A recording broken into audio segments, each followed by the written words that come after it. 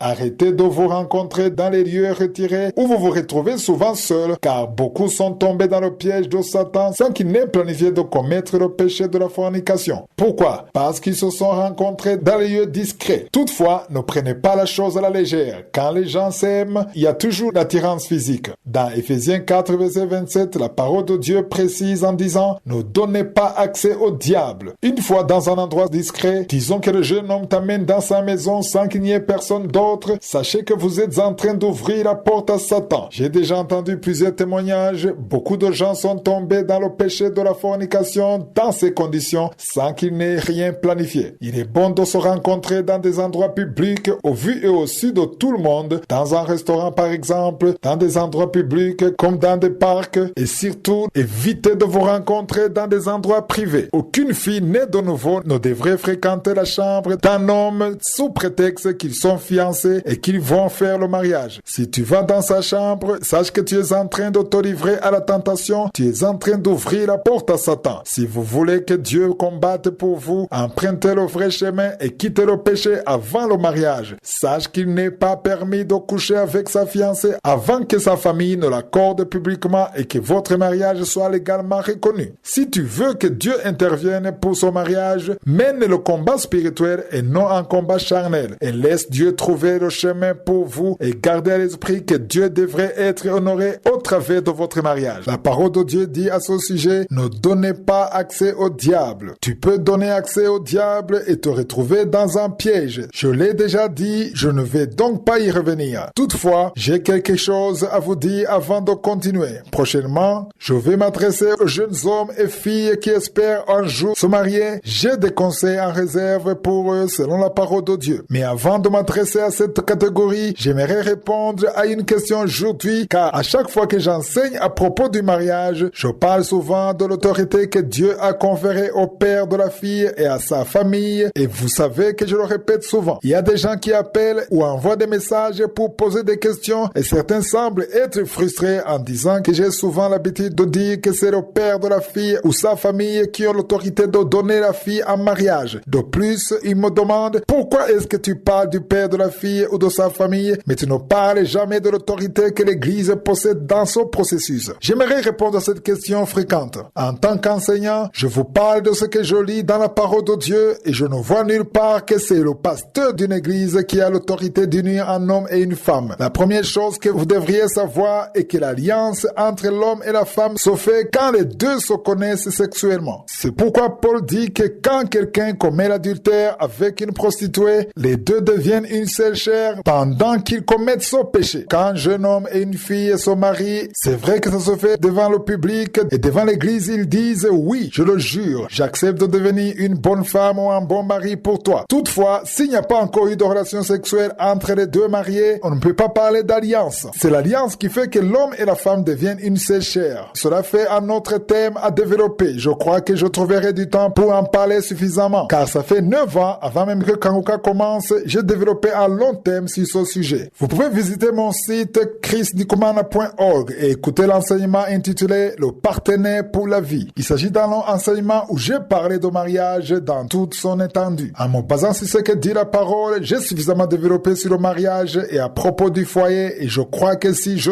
me le permet, je vais enseigner cela dans Kanguka. Ce sera un thème qui nous prendra énormément de temps vu qu'il y a beaucoup de choses à dire à ce sujet et je ne peux pas vous en parler durant ce court laps de temps à notre disposition. Toutefois, ce que j'aimerais vous dire est que ce n'est pas cette bague d'alliance portée sur le doigt des mariés qui unit l'homme et la femme. Comprenez cela, car j'ai entendu certains dire que si tu ne portes pas cette bague d'alliance, le mariage connaît des turbulences. Je ne sais pas si vous l'avez déjà entendu. Ou que le mariage peut se disloquer en cas de perte de la bague d'alliance. En effet, cette bague d'alliance n'est que le signe. C'est un symbole que tu as une femme ou un mari. Néanmoins, la bague d'alliance ne signifie rien d'une façon spirituelle. C'est juste un symbole. Ce n'est pas à dire que si tu ne la portes pas, le mariage va se détruire ou que si elle s'abîme, le mariage se détruit aussi. Ce n'est pas du tout vrai. Si je reviens sur l'autorité du pasteur dans l'église, j'aimerais que nous comprenions qu'un pasteur ou un homme de Dieu ne fait que bénir et approuver ce que les deux familles ont déjà conclu entre elles. Je le répète,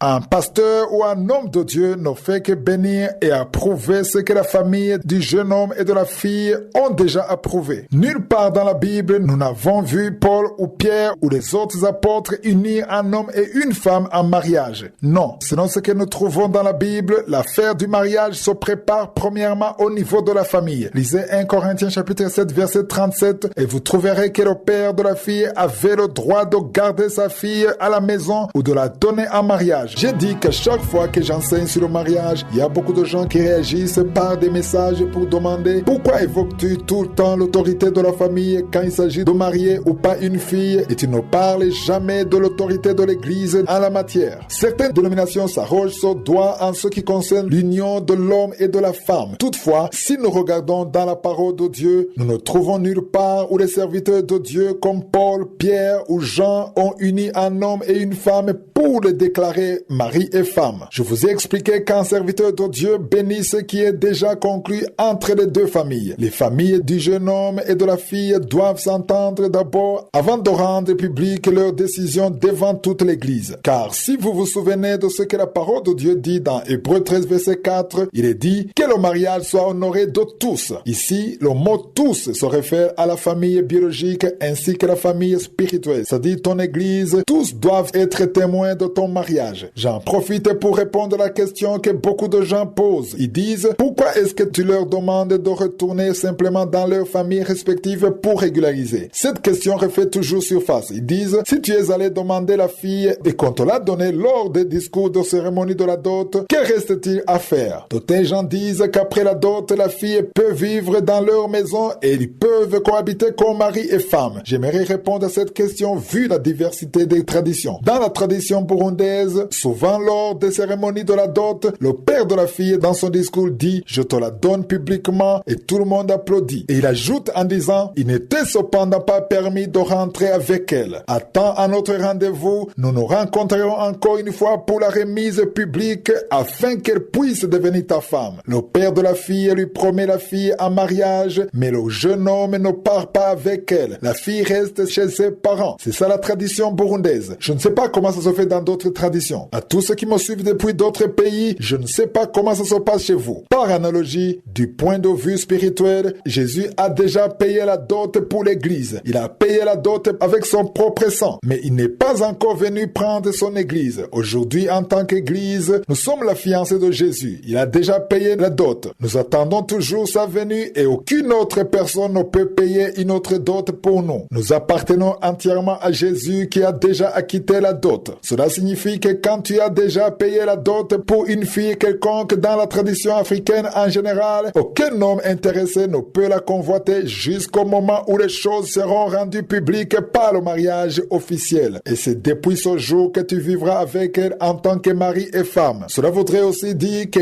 quand il y a eu paiement de la dot, si la famille ne donne pas son accord pour que vous puissiez vous marier en tant que mari et femme, il t'est interdit de vivre avec ton conjoint comme mari et femme et que vous couchiez ensemble sans que vous n'ayez pas encore eu la permission. Dans la tradition burundaise et africaine en général, même quand il y a déjà eu la dot, aucune permission de consommer le mariage n'est encore accordée et c'est ce que j'ai déjà entendu. Dans toutes les cérémonies auxquelles j'ai déjà pris part, on leur demande de patienter et d'attendre le jour du mariage. À l'adresse de vous tous qui m'écoutez et qui avez des églises que vous fréquentez, si vos familles se sont déjà parlé et sont arrivées à un accord, il est bon de vous présenter aussi dans votre église afin que le corps de Christ qui fréquente la même église que vous puisse confirmer publiquement et officiellement que vous êtes maintenant unis comme mari et femme. Car dans Hébreux 13 verset 4, il est écrit que le mariage doit être honoré de tous. Quant à ce qui est de l'État, je n'en parlerai pas. C'est une entité à part. Si ce n'est qu'il y a un certificat qui est octroyé aux fins de témoigner que l'homme et la femme sont unis en qualité d'époux et cela revient entièrement à l'État. Jésus a dit, donnez à César ce qui est à César et à Dieu ce qui est à Dieu. Pour le moment, je ne vais pas vous parler de ce qui est à César. Je suis en train de vous parler de ce qui est à Dieu. Distinguons les deux. Ce qui est à l'État appartient à l'État et ce qui est à Dieu appartient à Dieu. Pour le moment, je suis en train d'enseigner sur les choses de Dieu. Mon rôle consiste à enseigner la parole de Dieu qui déclare que le mariage doit être honoré de tous. Il faut que ton église soit au courant de votre union en tant que mari et femme, afin qu'une fois que vous vous présentez à l'église, si les gens vous voient ensemble portant des bagues d'alliance, ils puissent témoigner qu'ils sont au courant et qu'ils sont témoins. En peu de mots, Dieu veut qu'il y ait des témoins pour votre union de mariage. Néanmoins, comme je l'ai dit jeudi dernier, l'alliance n'est pas conclue à l'instant où le conjoint déclare « je l'accepte », mais plutôt quand l'homme et la femme se connaissent sexuellement. Cela constitue un autre long terme auquel je reviendrai. J'ai dit que j'avais déjà dispensé un tel enseignement il y a 9 ans. Vous pouvez trouver cet enseignement écrit sur christdecommana.org. Cherchez le thème intitulé « Le partenaire pour la vie ». Voici ce que j'aimerais expliquer en termes clairs. Si tu fréquentes une église particulière, tu devrais savoir que cette église fait partie de ta famille. Il existe une famille biologique d'un côté, mais il y a aussi une famille spirituelle d'autre part, qui est l'église que tu fréquentes. Je ne doute pas que dans ton église, tu as des frères et sœurs, un pasteur ainsi que divers autres leaders. Ceci signifie que cette église est aussi une famille malgré qu'elle ne soit pas biologique.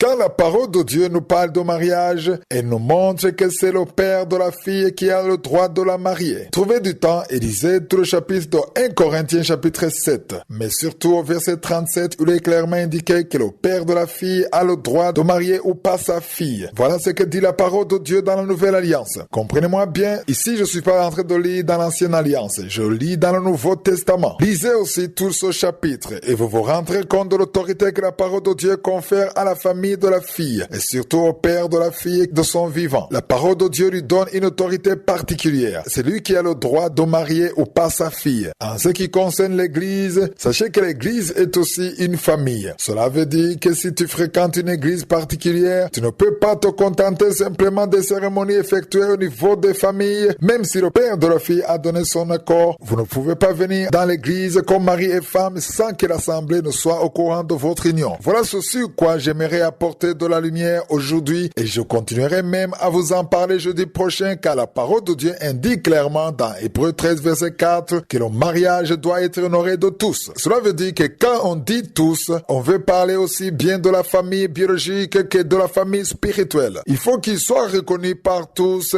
quand tel ou une telle sont désormais mari et femme. Aujourd'hui, j'aimerais donc expliquer le passage de Hébreux 13 4 et je poursuivrai également jeudi prochain car je me suis rendu compte qu'il y a certains qui ne comprennent pas encore ce que dit ce verset alors qu'il est très clair. Le mariage doit être honoré de tous. Il faut que ce soit de notoriété publique que telle et telle forme un couple. Cela n'exige pas de grandes cérémonies, ni beaucoup d'argent, ni de moyens. Seuls les gens se compliquent la tâche. L'essentiel est que les familles de la fille et celles du garçon se réunissent et s'entendent sur cette union. Le mariage n'implique pas uniquement les conjoints, mais bien plus ce sont les deux familles qui s'unissent. Il y a une alliance qui se crée entre les deux familles. Si vous continuez à lire ce verset, vous verrez qu'il est écrit qu'il est bon que les choses en soient ainsi, car Dieu jugera les impudiques et les adultères. J'aimerais un peu expliquer les deux terminologies, impudicité et adultère. Lorsqu'on dit impudique, on désigne deux personnes qui font des rapports sexuels alors qu'ils ne sont pas mariés. S'il y a par exemple des jeunes qui couchent ensemble alors qu'ils ne sont pas mariés, on parle d'impudicité. Quand on parle d'adultère, il s'agit de quiconque fait des rapports sexuels en dehors de son mariage. C'est le cas d'un homme qui couche avec une autre femme qui n'est pas sa femme, ou une femme qui couche avec un homme qui n'est pas son mari. Là, on parle d'adultère. Je vous expliquerai clairement ceci vu l'importance de ce verset. La compréhension de ce verset vous permet d'accéder en profondeur au message que véhicule la parole de Dieu. Je souhaiterais terminer en expliquant le verset de Hébreux 13, verset 4, qui dit que le mariage doit être honoré de tous. Lorsque la Bible parle de tous, cela veut dire que la famille doit savoir que tels et tels sont mariés. Il faut que les deux familles soient au courant de votre union, car le mariage réunit les deux familles. Deuxièmement, si tu as une église que tu fréquentes, tu dois savoir que cette église constitue aussi une autre famille pour toi. Et cette famille a également besoin d'être informée au sujet de la nouvelle union. C'est pourquoi les mariés se présentent à l'église pour le mariage religieux. J'ai également fait remarquer que l'église n'approuve que ce que les parents ont déjà conclu entre eux, car c'est au père de la fille ou à sa famille que Dieu a conféré cette autorité. Ce n'est pas le serviteur de Dieu qui unit l'homme et la femme, mais plutôt il bénit et approuve ce que les familles ont déjà conclu ensemble. C'est la famille qui a donc l'autorité de donner la fille. Les serviteurs de Dieu ne viennent que pour approuver et bénir le mariage en public, afin que les membres de la congrégation puissent savoir que tel et tel sont mari et femme. J'ai parlé du rôle de l'État, sur lequel je n'entrerai pas en détail, si ce n'est qu'il délivre un certificat attestant que tel et tel sont reconnus comme mari et femme. C'est un certificat de mariage. C'est un document qui est produit devant les tribunaux en cas de litige concernant cette union. Je n'y reviendrai pas étant donné que Jésus a déclaré « Donnez à César ce qui est à César et à Dieu ce qui est à Dieu ». J'aimerais beaucoup insister que c'est la famille qui donne d'abord le feu vert. Ensuite, l'Église vient approuver et enfin l'État a besoin de savoir que tel et tel sont maintenant mariés. Voilà les trois éléments. C'est d'ailleurs pourquoi il est dit que le mariage doit être honoré de tous. Qu'il s'agisse de la famille, de l'Église ou de l'État, il faut que le mariage soit reconnu partout et qu'il soit fait dans la lumière. Car selon ce verset d'Hébreux 13, verset 4, nous lisons qu'il est écrit « Dieu jugera les impudiques et les adultères ». Je vous ai aussi expliqué qu'il y a une différence entre ces deux notions, impudique et adultère. Le mot impudique est utilisé quand deux personnes font des rapports sexuels n'étant pas mariées, mais adultère se réfère aux personnes mariées. Si tu as un mari et que tu vas coucher avec un homme qui n'est pas ton mari, ça veut dire que tu tombes dans l'adultère. Que tu sois marié ou pas, Dieu jugera ceux qui commettent ces péchés comme c'est bien écrit dans ce verset. C'est pourquoi pour éviter de tomber dans tel ou tel péché, il faut que tu aies ta propre femme ou ton propre mari. Sache aussi que si tu n'as pas encore fait de mariage, si tu n'es pas encore marié, il ne t'est pas permis de faire des rapports sexuels vu que tu n'es pas encore marié, car la parole de Dieu nous en empêche. J'aimerais donc beaucoup insister sur le verset 4 où il est écrit que le mariage doit être honoré de tous. À tous ceux qui m'écoutent et qui cohabitent sans être mariés, quand bien même vous auriez des enfants et que vous auriez cohabité depuis une dizaine ou une vingtaine d'années, j'aimerais vous dire que devant Dieu, vous êtes dans le péché d'impudicité. Vous n'êtes pas dans l'adultère, mais vous êtes plutôt dans l'impudicité. Mais je ne vous souhaite pas de demeurer dans ce péché, car une fois que tu meurs, tu connaîtras une mauvaise fin, alors qu'il te faudrait connaître une fin heureuse. Beaucoup d'Ankanguka ont déjà entendu ces enseignements et ont approché leur famille en vue d'une régularisation. Ils n'ont pas dû faire de grandes cérémonies, ni de dépenses extravagantes. Ils n'ont pas contracté de dettes, mais ils ont simplement rassemblé leur famille. L'homme de son côté a appelé sa famille et la femme de même pour les réunir et témoigner publiquement leur union en qualité de mari et de femme. Ils vivent donc désormais ensemble officiellement. Ceux qui fréquentent une église quelconque l'ont annoncé à leurs parents. Les membres de l'église ont été informés que si un jour ils voient tel ou tel ensemble, ils n'auront pas à avoir de doute car ils sont officiellement mariés. Le fait que vous avez déjà des enfants ensemble ne fait pas pas de vous, mari et femme. Vous devenez mari et femme lorsque votre mariage se célèbre publiquement. Il faut que votre mariage soit reconnu de tous et qu'il se fasse en toute transparence. C'est pourquoi le verset que nous trouvons dans Hébreux 13:4 est un verset très puissant. À vous tous qui cohabitent sans être reconnus comme mari et femme, sachez que vous vivez dans le péché d'impudicité. L'impudicité est un péché grave qui peut vous faire manquer le ciel, qui peut vous faire rater la vie éternelle, et il est bon que vous le compreniez. Beaucoup de gens dans l'émission Kangoka ont changé et ils ont décidé de régulariser leur mariage. Si tu n'as pas encore régularisé, il est bon que tu t'y mettes, car personne ne connaît ni le jour ni l'heure de son départ de cette terre. Pourquoi Dieu bénit ses enfants? On sait que Dieu veut bénir ses enfants, mais il faut se poser la question de savoir pourquoi est-ce qu'il bénit ses enfants. Si je parle de la bénédiction, ici je vais particulièrement parler de la bénédiction matérielle ou financière, de l'emploi que tu as reçu, des profits que tu peux tirer de ton business, tout ce que tu gagnes dans ta vie qui est palpable. Pourquoi est-ce que Dieu te bénit? Parce que Dieu ne bénit pas seulement matériellement, il bénit de toutes sortes. Il peut bénir ses enfants spirituellement, mais parfois il bénit ses enfants matériellement. Et si Dieu t'a béni matériellement ou financièrement, pourquoi est-ce qu'il t'a béni? C'est ça la question. Il y a très peu qui se posent cette question. J'aimerais aujourd'hui que nous comprenions que Dieu a toujours un objectif. Si Dieu t'a donné un travail, que tu es payé, il y a toujours un objectif. On croit que le travail ou le bénéfice que nous avons, c'est juste pour vivre. Mais Dieu a un plan qui va au-delà de ta survie. Dieu te bénit en pensant aux autres, pas seulement à toi. Il pense à toi, mais à travers toi, il veut que tu sois une bénédiction pour les autres. Donc la bénédiction que Dieu te donne, c'est pas seulement pour toi, c'est également pour les autres. Aujourd'hui, nous allons lire dans 2 Corinthiens chapitre 9, verset 8. Le passage dit que Dieu peut vous combler de toutes sortes de grâces afin que possédant toujours en toutes choses de quoi satisfaire vos besoins, vous ayez encore en abondance pour toute bonne œuvre. Si vous lisez tout le chapitre, vous allez comprendre qu'ici, Paul est en train de parler de la bénédiction matérielle ou financière. Alors, si Dieu te bénit matériellement ou financièrement, et là, je ne parle pas des riches, je parle de ceux qui reçoivent quelque chose de Dieu. Tout ce que tu reçois de Dieu, peu importe la quantité, c'est une bénédiction. Et si Dieu te donne ça, si tu es d'accord que c'est Dieu qui te donne ça, la parole de Dieu nous dit qu'il te donne ça pour toute bonne œuvre. De quelle bonne œuvre nous parlons ici? Aussi, il faut comprendre ce que la parole de Dieu veut dire par bonne œuvre. Une bonne œuvre, c'est quelque chose que tu fais pour la gloire de Dieu. Quand tu aides quelqu'un qui a des problèmes, quand tu dépannes un frère, quand tu soutiens les veuves, ce sont de bonnes œuvres. C'est ce que la Bible appelle les bonnes œuvres. Donc, le verset 8 nous montre que Dieu te bénit d'abord pour satisfaire tes besoins. C'est ce qui est écrit au verset 8. C'est pour satisfaire tes besoins et que vous ayez en abondance pour toute bonne œuvre. Donc, ça dit que tu satisfais tes besoins et Dieu te donne au-delà de tes besoins. Il veut que tu sois capable de satisfaire toute bonne œuvre. Le verset 9 dit, il a fait de largesse et il a donné aux indigents. Sa justice subsiste à jamais. Ici, quand on parle d'indigents, on veut parler des pauvres. Donc, Dieu pense aux pauvres. Il faut pas te dire que tu n'es pas riche. Peut-être que tu n'es pas riche financièrement, mais tant que tu peux satisfaire tes besoins et ce qui va au-delà de tes besoins, il faut penser aux autres, ceux qui ont moins de moyens que toi. Le but de cet enseignement est que vous compreniez que après avoir réglé tes problèmes, Dieu veut que tu règles les problèmes des autres. Les enfants de Dieu doivent comprendre qu'ils doivent penser aux autres. Dieu veut que tu penses aux autres. Dieu ne veut pas quelqu'un qui ne pense qu'à lui. Quand tu pries, il faut pas que Dieu voit que tu es égoïste. Il faut pas te limiter sur tes propres besoins. Parce que Dieu veut voir un cœur généreux que quand il te bénit, il y a d'autres qui vont être bénis à travers toi. La plupart des enfants de Dieu vont dans la prière. Tu penses à ton loyer qu'il faut payer. Tu penses aux frais de scolarité de tes enfants. Tu penses à ta femme. Tu penses à tes enfants. Et c'est bien. C'est bien d'être responsable. Mais en tant qu'enfant de Dieu, il faut penser au royaume de Dieu. Quels sont les intérêts de Dieu? Pourquoi est-ce que Dieu te donne un travail pour que tu aies un salaire? Pourquoi Dieu te donne un bénéfice dans le business? Pourquoi Dieu te donne les moyens que tu as? Dieu t'a donné tout ça en pensant aux autres. Ne pense pas à toi seul. Il y a quelqu'un quelque part qui est censé être béni par toi. Donc quand tu gagnes quelque chose et que tu dépenses tout sur toi, tu ne penses qu'à toi, tu épargnes pour toi, dans ton avenir tu ne vois que toi, là tu es à côté de la volonté de Dieu, tu es à côté de la parole de Dieu. C'est ce que je continue à parler jeudi de la semaine prochaine, parce que les enfants de Dieu doivent comprendre pourquoi est-ce que Dieu nous bénit. Dieu bénit ses enfants pour qu'ils soient une bénédiction pour les autres. Dieu te bénira pour que à travers cette bénédiction, il y ait quelqu'un d'autre qui soit béni.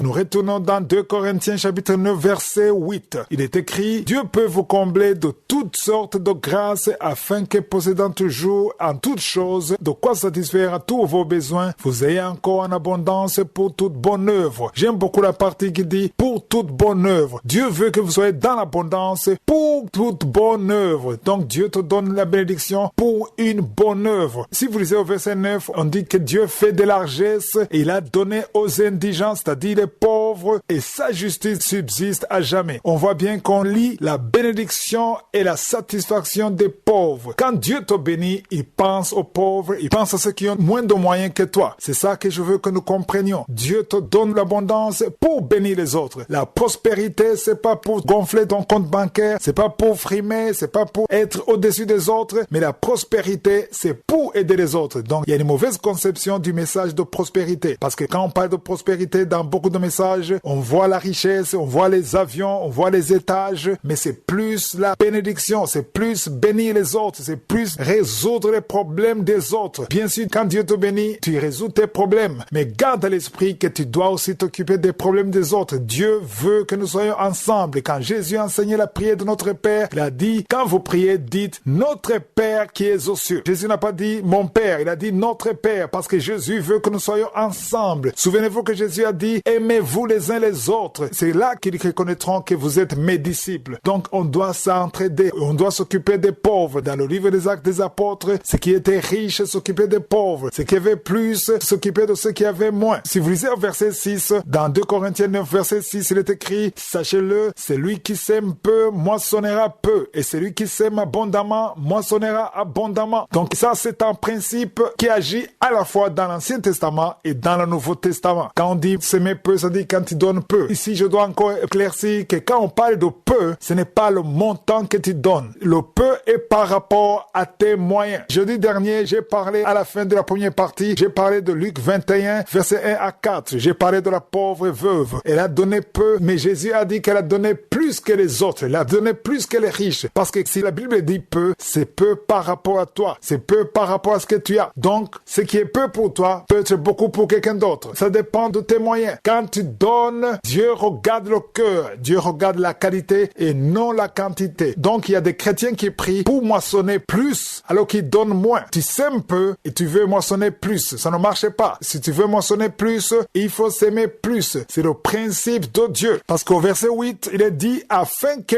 possédant toujours. Vous voyez la partie qui dit, possédant toujours en toutes choses. Dieu veut que vous possédez toujours en toutes choses de quoi satisfaire tous vos besoins. Donc, Dieu n'est pas contre que tu satisfais tes besoins. Oui, tu vas satisfaire tes besoins, mais en possédant toujours, il faut que tu aies encore en abondance pour toute bonne œuvre. Un enfant de Dieu doit se préoccuper d'une bonne œuvre. Quelle est la bonne œuvre que tu fais avec les moyens que Dieu te donne? Ne me dis pas que ça concerne les riches. Non, ça concerne quelqu'un qui reçoit quelque chose de Dieu. Si tu veux moissonner abondamment, il faut s'aimer abondamment. C'est le principe de Dieu. Donc c'est important que tu réfléchis, que tu revois ta façon de prier. Tu as des dettes, tu as des problèmes financiers. Comment est-ce que tu approches Dieu? Est-ce que tu demandes à Dieu d'intervenir dans tes finances alors que tu ne s'aimes pas? Là, il faudra changer. Commence à s'aimer avec le peu que tu as. Montre le cœur de donner avec amour et avec foi. Dieu veut la qualité. Il faut qu'il y ait la foi et l'amour. Dieu veut voir que tu partages. Ne dis pas que je partagerai quand je serai riche. Non. Partage maintenant que tu as peu de choses. Manifeste un cœur généreux, plein d'amour et de foi et Dieu va intervenir.